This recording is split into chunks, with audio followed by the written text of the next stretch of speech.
Hello everyone and welcome to Autodrome St-Eustache for the third race of our National Superbike Championship Series for 2017. I'm your series announcer Frank Wood.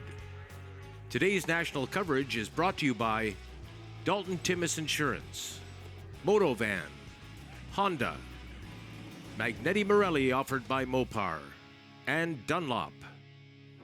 Getting ready for our Superbike feature race here at Autodrome St-Eustache, just northwest of Montreal. And we just had a very exciting Liquid Moly Pro Sport Bike event. Thomas Kazaz held off Frank Trombino, and Trombino is back out in this race on his Pro Star Honda 1000 and trying to take advantage of some very recent track knowledge, Frank. Trombino, one of the few riders actually that races Superbike and Sport Bike, as well as Zoke, Riedman, Young. All of our top runners have specialized or concentrated their efforts on Superbike.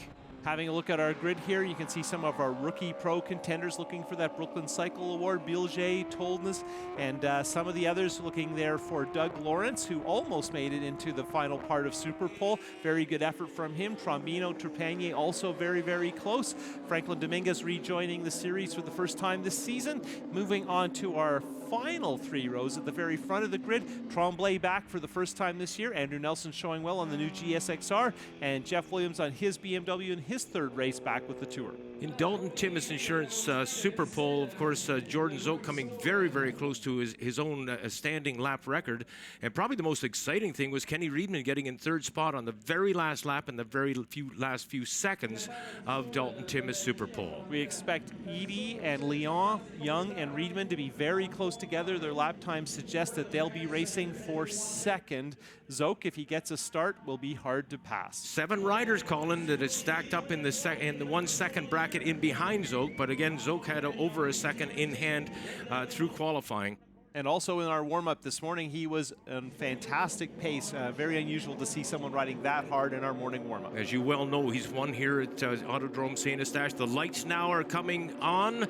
Rider's Choice sponsors starting lights. The lights go off, the clutches come out, and the field has launched. And it looks like, yes, it is indeed, Jordan Zoke into the race lead initially. And then, no, it isn't. It's Kenny Riedman. Riedman's got the point. Riedman around the outside of Zoke into the S's. That was a nice move. Maybe not expected. Now Jordan has a little more work to do than he wanted. Well, it was Ben Young actually popping the front wheel on his bike on the starting line. That has left him in 4th spot as we start to work lap number 1. And Zoke looks like he's going to pull up alongside Riedman, but Riedman will have nothing of it. Zoke actually took the lead there, Colin, for a very short period of time. Riedman quickly returning the favor and has moved into the race lead once more. Good to see Riedman confident first lap out on those Dunlop slicks. Remember, they've just come off the tire warmers, 1 warm-up lap, and definitely cooler track conditions, no direct sun today. So everybody probably a little bit careful, but Riedman comfortable in the lead. Man on the move, Michael Leon running back in 5th spot there as he worked the infield. And as you well know, he had a race in hand here just a few years back when a slight mishap late in the race stole the victory from him. So if anybody due here at Autodrome St-Eustache, it may well be Michael Leon, and he was amongst those 7 riders who qualified within a 1 second bracket. Riedman leads them onto the back straightaway. There you can see Leon briefly in 5th. I think Andrew Nelson is somewhere right behind him. Also Tremblay and Bodie Edie having a look on Riedman. And Zoke has your race lead now coming onto the infield through that right-hander. Riedman staying close to him, keeping him within striking distance, as is Bodie Edie. And Ben Young sitting in behind Bodie Edie there. So you're running order by manufacturer. BMW, Kawasaki, Yamaha, BMW, and Yamaha back there as well. Let's have a look at our fastest laps very, very early in this event here at Autodrome St-Eustache. And look at Zoke. 46 flat is an awesome pace on fresh tires with a full load of fuel. And that kind of pace will draw him quickly away from the pursuing pack. And the battle for second looks like it's going to be the conversation, but Edie hasn't given up by any means. No, Edie's got his head tucked down. He's making himself small behind that plexiglass, and he is staying right with Riedman on the Kawasaki.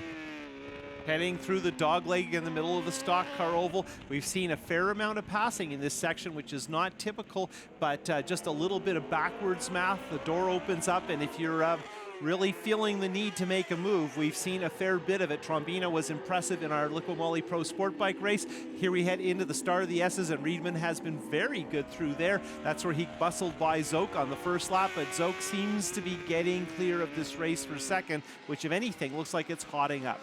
Yeah, it is starting to hot up indeed as Bodie Eady and Reedman starting to get very close indeed working this lap now. But let's keep in mind, here comes Bodie Eady. Looks like he's on the move. He got a really good drive. Looks like he's going to come up. Not quite, but he got the back wheel wiggling around a bit there, Colin. Well, everybody is fighting for traction coming across the stock car oval into the dog leg, and hard to be very precise with your line. Easy to drift a little wide, and one of the problems with St-Eustache, and it's the same with our next rounds at Atlantic Motorsport Park, if you make little mistakes, and you're bound to, can you improvise your way and save the turn, save the lap, or do you get mixed up, lose a second, maybe lose a place or two, or in this case, maybe fade back from the lead group? So a lot of pressure on these guys, and they are racing hard early. Ben Young keeping them within striking distance, and then Michael Leon as well. So those four riders right there in chase of Zoke, those are definitely the top five in this contest, and Michael Leon is most definitely a part of this conversation right now. Really good to see Leon, our reigning regional champion at Shannonville, showing lots of pace with his BMW. He had a great season last year and has shown well so far this year. There you can see he's right on top of Young, and it's confusing because those guys look like almost the same guy. Very similar. They look like they're almost teammates indeed. And as I've mentioned before, Michael Leon perhaps is due at this racetrack because he came so close to winning just a couple of years ago. Reedman just a tad wide in the middle of the S's there, and that's going to be motivation for Eady. Yeah. And Eady didn't make a move, but he's right on top of Reedman heading into the carousel. He got splendid drive coming out of there. There's a look. Oh no, he's gone down. That was Michael Leon who has crashed out of this race right into the air fence. And thank goodness that air fence was there, Colin. Good shot from Ben Young's drift camera facing backwards on that BMW. You watch here, everything looks good, but I think maybe just a little bit of lean and a little bit of throttle just past the limit there. He almost saves it, and this shows you why the air fence is so important. And it's good to see Michael get out of there, but really frustrating for him after such an impressive start to our round here at Autodrome St-Eustache. We're on board the Scott-built BMW, Scott-built sponsored BMW of Ben Young. We were looking at Bodie Eady, who indeed is looking at the back tire of Kenny Reedman's Kawasaki, and Zoke is still within sight. These guys may reel him in. And we've got an interesting situation here. Reedman had a crash in this section of the track on Friday. Eady had a crash in this section of the track Saturday.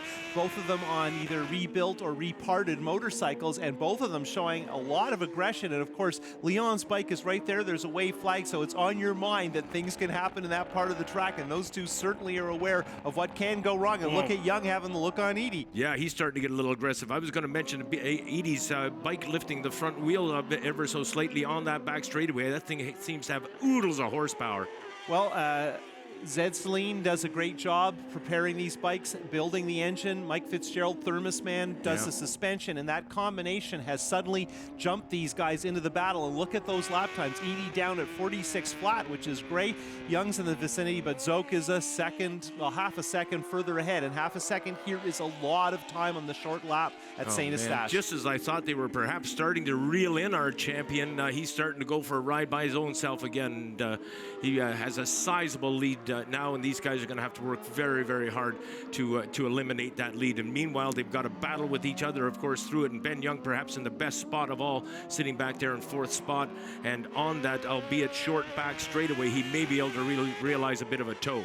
Well, last year for a while, Reedman and Young fought with Zoke, and then eventually Zoke cleared off. This time it didn't play out that way, and you kind of feel like after the crazy events that happened at Grand Bend, Zoke is in the mood to show exactly what he's capable of. He isn't racing these guys. He's getting clear, and his win streak may have been broken at our last round at Grand Bend, but he is demonstrating his superiority, particularly here at St-Eustache, where, as you mentioned, he's looking for his 8th career and 7th straight win at this track. Well, through the first 3 laps, I thought for sure that Kenny had his number and that we were going to see a great battle between Reedman and Zoke, but is obviously Zoke's. And here we go with Bodie Eady. Bodie looks to the inside. He has got the line. Wow, that was close. He has taken the line away from Kenny Reedman, and Reedman looking for some gription there. That back wheel stepping up just a tad.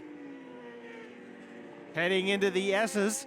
Reedman repassing. This is awesome stuff. Talk about aggressive. Talk about hungry. Reedman taking the point once more in this particular contest. And we've got to keep in mind, of course, that these guys are fighting for second. This is not the race lead they're after, but Bodie Eadie looks to the inside once more. Riedman slowly closes the door. Here we see Eadie making the decision, and it's a bold one to go underneath in this section, leading on back onto the stock car oval. But actually, I think it was the pass after this in the S's where Riedman got back through to take back second, which was maybe the boldest. Here you can see Riedman just slightly offline, spins the tire a bit, but doesn't lose any time. And right here, I'm just so amazed. The door is not open, and Riedman just commits, knows the speed, knows he can make it work, and Bodie Eadie is not easy to pass. No, and Bodie actually had to tuck his knee in to let Riedman get by without making contact there. So Kenny Riedman showing some great aggression here, and we have got a terrific motorcycle race on our hands, and Ben Young very much a part of this. Let's have a look and see how fast they're going. So yeah, the pace is obviously great, but are they wasting time? Zoke at 46.6, the other guys in the high 46s are low 47, so you can see Zoke has a bit of an edge, but they are closer than they have been. But of course, he's clear he's not pushing as hard as he needs to because he's well in the lead. I love that shot from the back of Riedman's Kawasaki. It looks like Bodie Eadie's going to jump on the pillion seat and put his feet on the pegs. Bodie Eadie now all by himself pulls up alongside Riedman. Pass is done. Or is it? Riedman holds the pressure on. They were perfectly side by side coming into the wall. Riedman to the inside, and Riedman has taken the lead over Bodie Eadie once more. This time he holds it. He's gone on defense. Look, oh, I thought Ben Young was coming through for a little visit. Ben Young probably wondering if this is all going to go his way, if these two are, oh my goodness, wow. Look at that. Eadie in a place where you never expect to pass. Riedman has just been toughing it out on the brakes and making those moves count, just a little bit wide there in the S's. But here you can see Eadie gets a slightly better drive, I think, out of the carousel. And the issue isn't so much that he slipstreamed, it's just he hooked up just that tiny bit better. But what's amazing here, Eadie with a slight edge as they get onto the brakes to cross into the dogleg section. But right here, Riedman just says to heck with it, I am coming through, and he commits really early, and here we are into the S's, which I think is Riedman's strongest part of the track, and really he seems to be doing things there we haven't seen since maybe Steve Crevier. It is a battle for second, but my goodness, I think Kenny Riedman is putting in a career ride here. He has really shown the toughness and the aggression and the speed and commitment that we haven't seen from him in past races. Good luck in the carousel there, on board with Bodie Eadie, pushing hard, trying to keep up with Riedman, and Riedman seems comfortable holding the point, doesn't want to let Eadie do the leading, wants to set the pace, wants to choose the line. You can see him a little conservative up the inside there, but that's been a line that's worked great for him. Look at Eadie trying this again. Riedman to the inside. Eadie has taken the point once more from Riedman. Now Riedman looks to the inside and looks to return the favor. Eadie doesn't give him any room on that one. Down the front straightaway they go. What a terrific contest this is. Lap 14 on the books. Riedman looks to the outside. He made the pass. How did he do that? I honestly don't know. Riedman a little wide there. The math wasn't working. Eadie's going to try the inside at the carousel, but Riedman shuts the door again. Good Lord. How did he get that pass done? There goes Eadie to the inside again. He has moved into the front. Terrific content. Ben Young sitting back watching all this stuff, waiting for something to happen, waiting for his lucky break. Perhaps Young closing in on Riedman now as they come into the infield, but it's Bodie Eadie thereafter.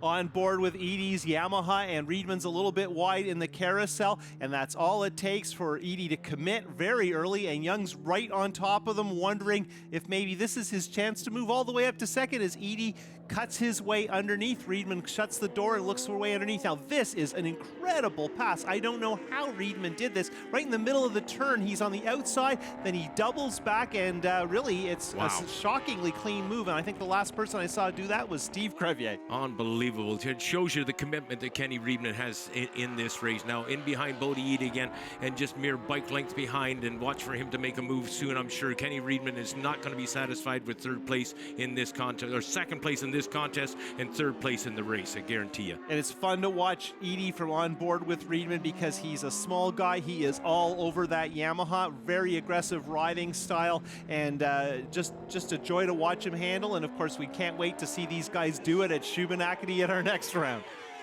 Looking at our lap times, and I expect we're going to see more improvements amongst our front runners. They're actually faster than Zoke at this point, but that's because they're battling, and Zoke is in conservation mode, trying to bring it home to the flag, take it easy on that BMW, and stack up his 7th straight victory. But meanwhile, all eyes are on this race for second as Edie tries to hold off Riedman. The race within the race, and it's happening here between these two young guns, if you will. Bodie Edie on the Blue Crew Yamaha, and of course Kenny Riedman, his long association with Sturgis Cycle, and over the last 2 years with Liqua Moly in his sponsorship package. But Bodie Edie, again, Colin, like you said, he hangs off the bike much more so than anyone else. It looks like he's going to put his elbow on the racetrack as well as his knee, and he is leading Riedman and Young right now.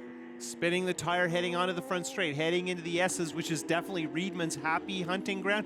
You mentioned the Blue Crew Yamaha. Well, that's the mean green Kawasaki right on top of Edie, and Riedman is heading for the carousel, where we've seen an unbelievable amount of action so far. Here comes Kenny again. I've got a sneaking suspicion he's got something up his sleeve, and if he can get a good drive coming off the bowl here, he may just realize it before they get onto that infield section. But Bodie Edie's the one that got the good drive, and that Yamaha is hauling the mail real well right now. On the brakes, and Riedman closes up to just a bike length or two. Here he goes again.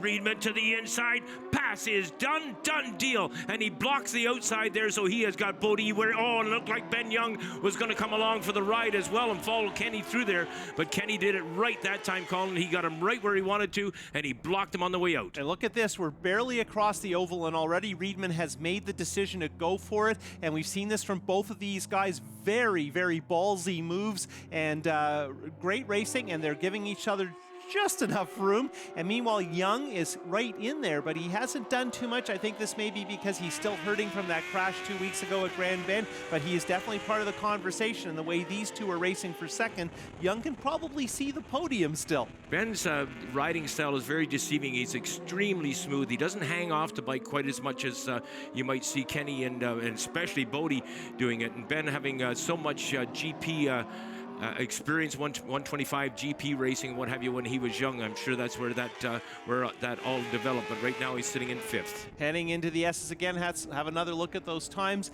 and there you can see that Zoke has picked it up a little bit, so he obviously wants to make sure that he is still recognized as the fastest guy here. Otherwise, our battle for second, very, very close together as you expect in lap times, because these guys have never been total of more than about 10 bike lengths apart this race. On board with Bodie Edie once more. Man, you ever get a good view of that Dunlop slick on the back of the Kawasaki? Looked like Bodie was going to take a run at him going in, and that has been a favorite passing spot for a lot of people. And right in through here, right there is where Kenny got him last time, and now Bodie moves to the inside of the final turn. Nope, Kenny goes on defense. That goal has been stopped. Kenny shuts the door. He's taking a fairly conservative approach, heading through the stock car oval for the S's, and as we've been discussing, Riedman, as you can see him doing very well on the brakes there. He is not afraid to go deep into this section of the track. The risk is always you run a little wide, but nothing seemed to go wrong there, and we can see from the onboard drift cameras just how intense this battle is for second place as Riedman goes wide again. The inside. Look, he left the door wide open. There you go. That was like an empty Tim Hortons drive-through. Come on in. Lots of room. So he has made that move on Riedman, and it looks like he's gathered up a bunch of distance I as think well we here. have to point out that we're not looking for a double-double. We're looking for some champagne, right? That's what's going to be served at the end of Look this. at this. And Young would like some too. There you go. Once again, just a little bit of room, and Edie ducks underneath. We saw him doing the same kind of thing at Grand Bend, but what we didn't see is this back and forth fight that has been so entertaining here at St-Eustache. 2 laps to go, and it's almost a shame that this has to end and anybody isn't going to get the podium. They all deserve it because it's been such a great race for second. I don't know if the right word is patience or frustration when I refer to Ben Young's ride right now, Colin. I think it's patience, because he is patient in terms of how he approaches all these problems. He is a very measured, mature racer. But, of course, people aren't going to be talking about his ride. They're going to be talking, unless something happens immediately, they're going to be talking about Riedman and Edie, because these guys have put on a show. And, of course, you're always hoping to see Superbikes going back and forth. It doesn't always happen, but here at St-Eustache, it has been terrific at the front. Boy, has it ever. And you can thank Bodie Edie and Kenny Riedman for that. Jordan Zoke, of course, has decided to go for a ride all by his own himself. He's way long gone out front, and now we'll work the final go round and see who ends up in second, see who ends up in third, because I don't think Kenny Reedman's finished just yet, Colin. And I think there's traffic up in front, and that could be an issue because anything could throw off the pattern of this race. Here we are again in the carousel, and Reedman has frequently done very well here. Edie as well. Head onto the back straight for the last time, and Young is still in the conversation as we go back to our leader, Zoke, as he encounters some traffic. Zoke now in the last few turns, as Tim told us, he's coming up on just now, and he no doubt taking it very cautious as the checkered flag is right around the corner for him as he looks back to make sure that there's nobody there. The checkered flag flies. Victory number 7 in a row on board now with Kenny Reedman chasing Bodie. Edie home. Edie comes home second. Reedman takes third, and Ben Young satisfied with fourth this time around. There's our champ. Don't know if you can hear the flat sound of that BMW engine, and Zoke will not be doing a victory lap. Some kind of electronic issue with the BMW. He still got the win, but he just made the finish. Wow, something went amiss with the BMW. It's a good thing that didn't happen 2 laps ago. Edie gets second from Reedman, Young, Frank Trombino all the way up to 5th aboard the Honda. Tremblay returns to the series in 6th from Nelson for Suzuki. Williams on his BMW. Lawrence very strong 9th, and Trepanier in 10th.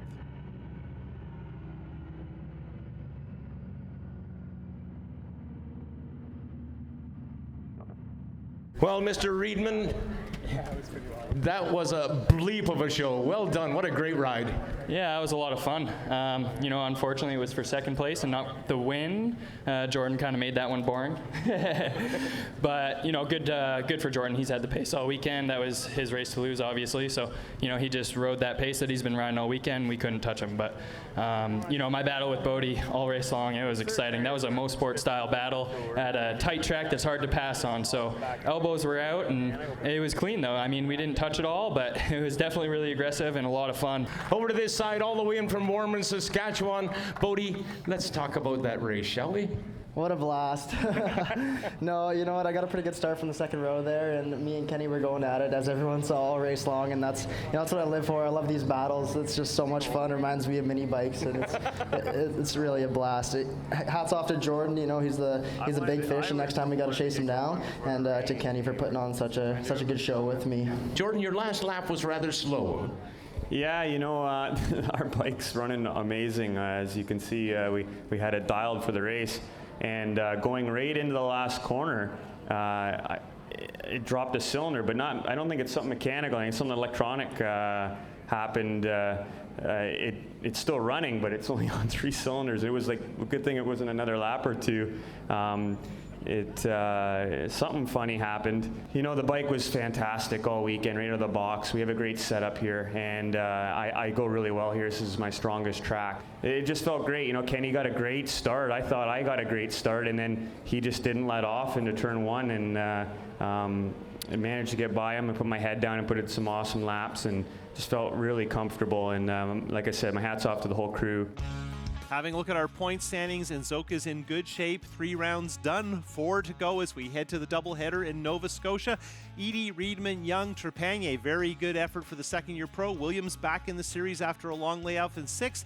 Nelson top Suzuki. Trombino returning 2 rounds in with his Honda. Leon, who crashed today, and Toldness, who's our top runner and a potential champion for the Brooklyn Cycle Racing Pro Rookie of the Year. Well, our next stop on the tour will be Atlantic Motorsport Park near Shubenacadie, Nova Scotia, where we have a doubleheader coming up there where Kenny Reedman did so well last year. Until then, on behalf of the CSBK crew, so long for now.